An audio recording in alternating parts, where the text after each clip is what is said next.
coming to our last presentation before coffee break, and it's from Harendra Kumar, and it is from Australia, from the Edith Cowan University, and her paper is about the incense culture in the past, present, and in the future. Please, fine. Please start with your presentation. Yeah, you say that early civilization was developed around the forest and in the forest. And that is the process which started from the material use, the forest material use in their daily life, as well as the people around for the ceremonial purpose. So they tried to release the fragrance from the forest products like bark, seeds, wood, etc. But they learned the material slowly, and they pass on their product knowledge from person to person, and gradually it started developing the particular kind of the roots of the product. Now, the fragrance, we all are familiar with the fragrance. Our day starts with the fragrance, but what fragrance now what we are using is encapsulated in the different forms like soap, like shampoo, and other fragrant products like perfume, etc. Now, the first thing, how to release the fragrance from the natural material. So early civilization had only the few options. First thing is like a fire. When you burn anything, it produces particular fragrance related to the pieces, and the other fragrance is common like the woody fragrance, and which is due to the decomposition of the lignin part of the natural product. But this in Indian civilization, according to the Vedas, first they started using the wood or the other forest products for the Homa rituals. However, this thing is common in other Aboriginal people from Canada, Australia, or the other parts of the world. Now, this was not the controlled release of the fragrance. What we are using nowadays is a controlled release fragrance from the different artificially entrapped in the different either synthetic matrix or the natural matrix. So the incense means what? When you burn, this word has come from the Latin word that when you burn and if it releases the fragrance, these materials were classified as an incense. Now, this incense was first confined among the religious rituals only. So as we can find this smoke releasing things in the religious ceremony, like in church, they use the cedar that is known as a particular burner to burn the fragrant things, and they release the fragrance.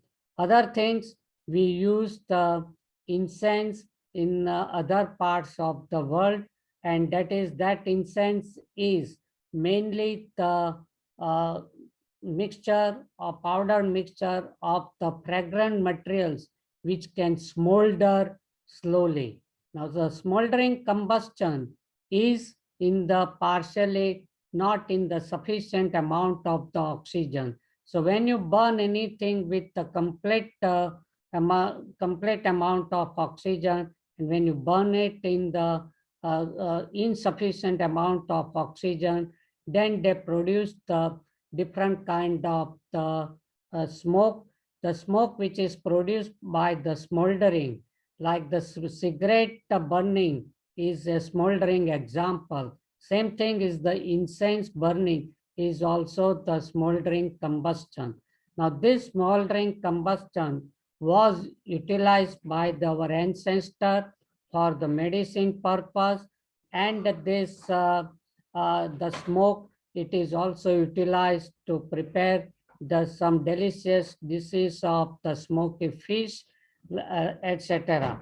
But when it comes to the as the processing parameters started developed from the Neolithic age, then the stone was the primary part which one helped to develop the civilization, and it has also helped to use the natural products in the different forms.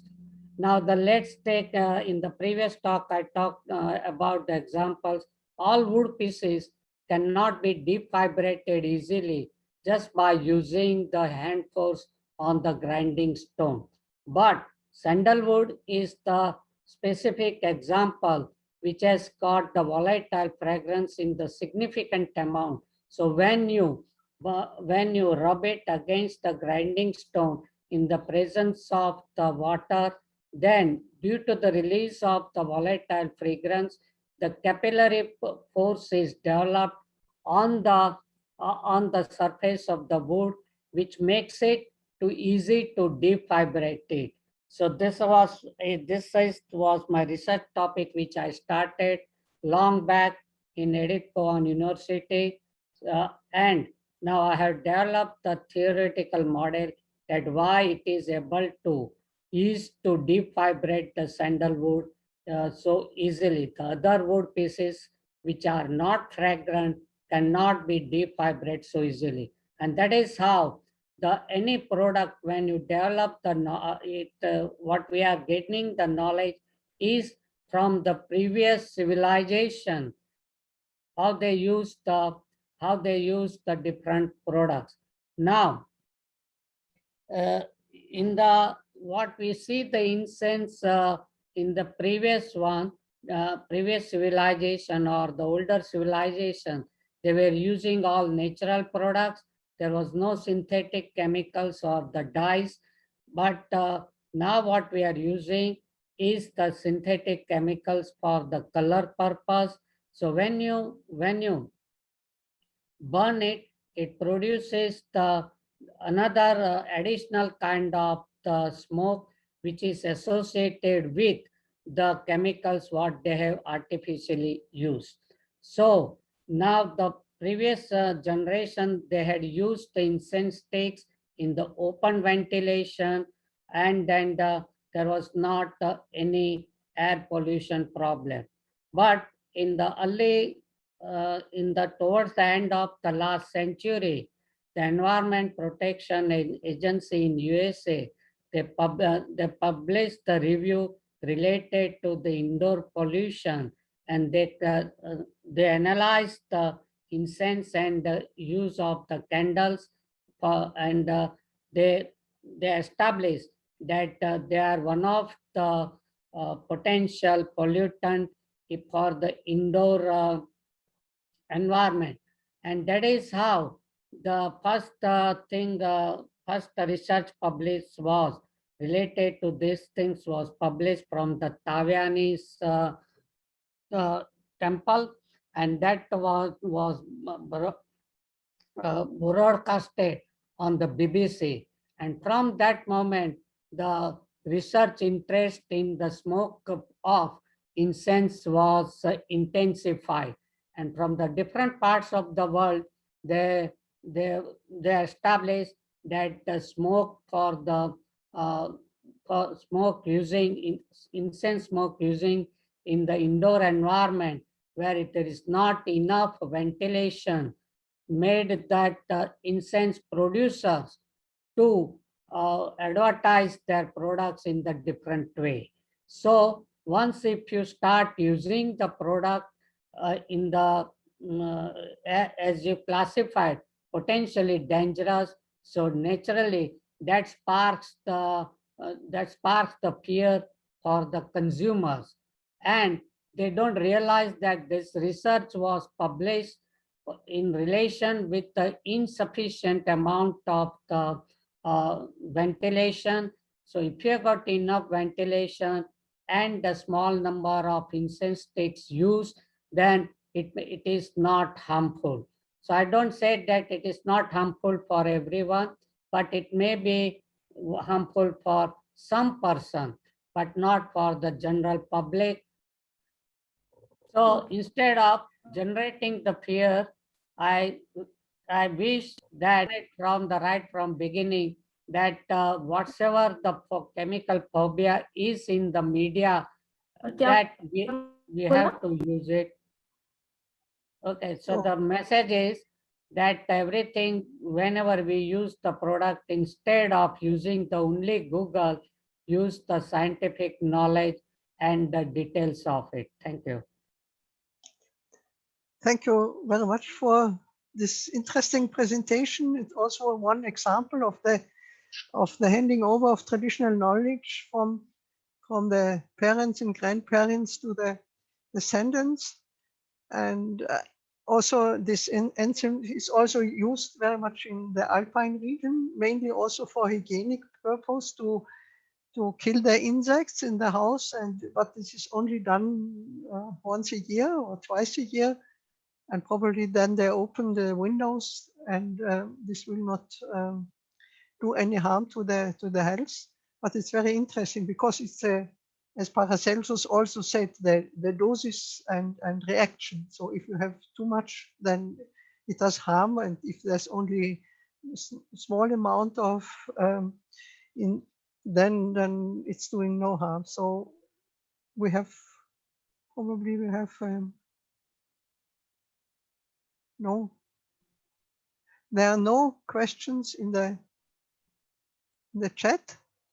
Is there? Does somebody of the audience want to contribute?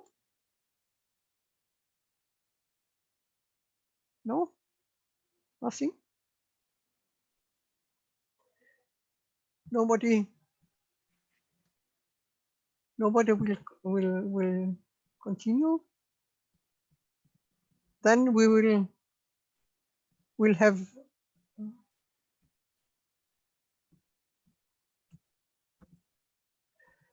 have a break, and this break will continue till we will start again at 16:55. So a break of about 5 minutes. No, that's too short.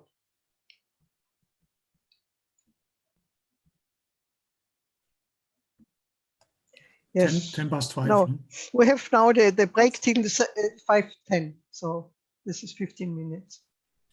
Thank you very much for attending this session. It was a pleasure for me to moderate it, and we'll continue after 15 minutes. So have a break.